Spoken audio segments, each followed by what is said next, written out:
The problem: fifth term of an arithmetic sequence is 42 and eighth term of the same series is 62. Fifth term, eighth term we are given. 3 parts undu. First, find the second term. Second, what is the 14th term? 3, sum of first 18 terms. Given fifth term is 42, that is a plus 4d is equal to 42. Eighth term, that is a plus 7d is equal to 62. ഇത് രണ്ടും കൂടെ നമ്മളൊന്ന് നോക്കിയാൽ A plus 4d 42ഉം A plus 7d 62 ആകുമ്പം ആ 3d ആണ് നമുക്ക് കിട്ടിയിട്ടുള്ള 62 മൈനസ് 42 ഇസ് ഈക്വൽ ടു 20 എന്ന് നമുക്ക് കിട്ടും. എന്നുവെച്ചാൽ 3 കോമൺ ഡിഫറൻസ് കൂട്ടുമ്പോഴാണല്ലോ 7d കിട്ടുന്നത്. ഫിഫ്ത്ത് ടേമിൻ്റെ കൂടെ 3 കോമൺ ഡിഫറൻസ് കൂട്ടുമ്പോഴാണ് എന്ത് കിട്ടുന്നത്? എയ്ത്ത് ടേം കിട്ടുന്നത്. അപ്പോൾ ആ 3 കോമൺ ഡിഫറൻസ് 3d ആണ് 20 എന്ന് വെച്ചാൽ 62 മൈനസ് 42 ഇസ് ഈക്വൽ ടു 20.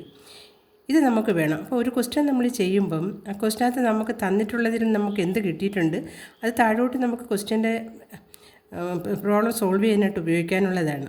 ഇനി first find the second time. Second time എന്ന് പറയുന്നത് ഫിഫ്ത്ത് ടൈമിൽ നിന്നും 3 കോമൺ ഡിഫറൻസ് കുറച്ചാൽ മതി, സെക്കൻഡ് ടൈം കിട്ടും. ഫിഫ്ത്ത് ടൈമിൽ നിന്ന് 3 കോമൺ ഡിഫറൻസ് സബ്ട്രാക്ട് ചെയ്യുമ്പം സെക്കൻഡ് ടൈം കിട്ടും. That is 42 minus 3 common difference നമ്മൾ കണ്ടുപിടിച്ച് വെച്ചിട്ടുണ്ട് 20 ആണെന്ന്. അതിൻ്റെ 42 മൈനസ് 20 ഈസ് ഈക്വൽ ടു 22 എന്ന ആൻസർ കിട്ടുന്നു first part. Second part 14th time. തന്നിട്ടുള്ള ക്വസ്റ്റ്യനായിട്ട് നമുക്ക് അറിയാവുന്നതുമായിട്ട് കണക്ട് ചെയ്തിട്ട് വേണം നമ്മൾ ക്വസ്റ്റ്യൻ ചെയ്യാൻ. നമുക്കൊരു മുൻകൂർ ഇതും വേണ്ട.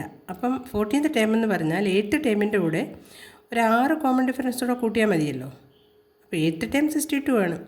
3 കോമൺ ഡിഫറൻസ് 22 ആണെങ്കിൽ 6 കോമൺ ഡിഫറൻസ് അതിൻ്റെ ഇരട്ടിയാണല്ലോ. അപ്പോൾ 40 കൂട്ടുക 108 എന്ന് ആൻസർ കിട്ടുന്നു. ഇനി third part sum of 18 time. 18 ടൈമിൻ്റെ സം n/2 ഇൻറ്റു, അതായത് 18/2 ഇൻറ്റു x1 പ്ലസ് x18 ആണ് അതിൻ്റെ answer. First time plus last time.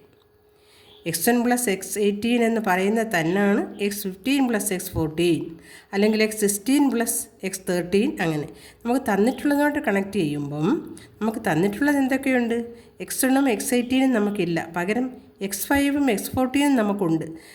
18 plus 1 19 കിട്ടുന്നോണം 14 plus 5 19 കിട്ടും. അപ്പോൾ 18/2 into x5 plus x14 that is 18/2 into 42 plus 102 that is 9 into 18/2 9 into 144,296 എന്ന ആൻസറിൽ നമ്മൾ എത്തിച്ചേരുന്നു. പ്രധാനപ്പെട്ട ക്വസ്റ്റ്യനാണ്, പഠിച്ചോളുക. 5 സ്കോർ കിട്ടുന്നൊരു ക്വസ്റ്റ്യനാണ്. ഓക്കെ.